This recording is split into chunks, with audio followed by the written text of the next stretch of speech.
ये Sunday night को लगभग 9 बजे के आसपास हमें एक कॉल रिसीव हुई थी कि एक स्टैबिंग का इंसिडेंट हुआ है सेक्टर 36 में, जो इस्कॉन टेम्पल के आगे।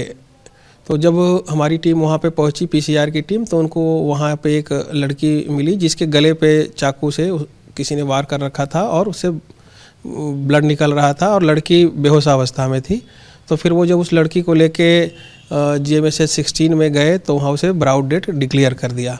फिर जब हमने फर्दर इंक्वायरी की, इसमें जो आगे पुलिस इन्वेस्टिगेशन करती है, तो उसमें हमें ये पता चला कि ये जो स्टैबिंग और मर्डर का इंसिडेंट है ये एक विनय नाम के लड़के ने किया है। और ये जो डिसीज लड़की है ये कुछ समय से, लंबे समय से, काफ़ी 7-8 सालों से उसके साथ रिलेशनशिप में थी, पर रिसेंटली शादी को लेकर के उनकी फैमिली के बीच बात नहीं बन रही थी और लड़की की शादी कहीं दूसरी जगह फिक्स की, जिससे दोनों के बीच कुछ अनबन थी। उसी प्रोसेस में उसने लड़की को मिलने के लिए वहाँ बुलाया था और वहाँ पे बुलाने के बाद उसने उसकी स्टैबिंग कर दी। इसमें उसके जो गला है उसके लेफ़्ट साइड में उसने चाकू से एक ही वार किया है, एक ही बार में। वो मतलब ब्रेड्थ में कट नहीं है, वो सीधे बिल्कुल अंदर चला गया और डीप कट हो गया, जिससे लड़की का डेथ हो गया। अभी उस तरीके के किसी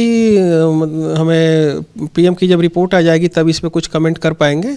पर वहाँ पे चूँकि जब किया जाता है, गले में जब ब्लड उससे निकल रहा था तो इंस्टेंट डेथ तो नहीं होता है, तो लड़की ने काफ़ी स्ट्रगल वहाँ पे किया है। तो वहाँ पे जो रेत वगैरह होती है वो उसके पूरे बॉडी पे लगा हुआ था।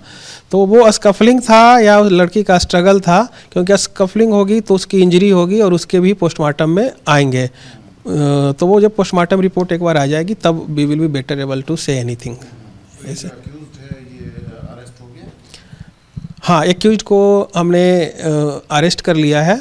और ये जो एक्यूज्ड है बेसिकली इलिटरेट ही है, ये काफ़ी छोटे में ही यहाँ पे आ गया था, 7-8 साल से यहाँ पे रह रहा है। और कभी ये जो हमारे यहाँ फूड डिलीवरी वाले चेन्स हैं उनमें काम किया, कुछ स्वीट की दुकानें हैं उनमें भी काम करता था। फ़िलहाल वो बेरोज़गार था। और कहीं कहीं से हमें ये भी इनपुट है कि वो कुछ मतलब अल्कोहल वगैरह की ज़्यादा यूज करने लगा था, कंज्यूम, जिससे भी उसके संबंध लड़की के साथ बिगड़ रहे थे।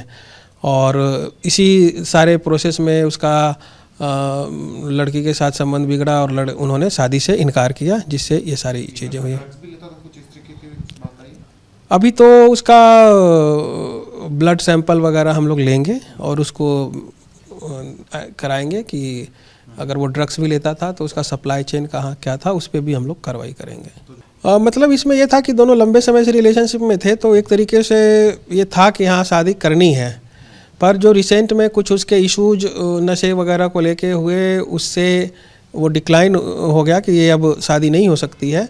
उसके बाद उसने ये एक्सट्रीम स्टेप उठाया। हाँ, परिवार जानता था लड़के को, और पहले भी मतलब ये नशे को लेके और बाकी चीज़ों को लेकर के जो नॉर्मल एक रिलेशनशिप में होते रहती है झड़पें, वो हुई हैं, पर वो इतनी ज़्यादा नहीं थी कि इस हद तक बात आ सकती है। तो मल्टीपल स्टैबिंग वाली तो बात नहीं है ना? नहीं, अभी तक जो है मल्टीपल स्टैबिंग नहीं है, एक ही बार किया गया है, पर वो काफ़ी डीप था और जिसकी वजह से डेथ हुआ है।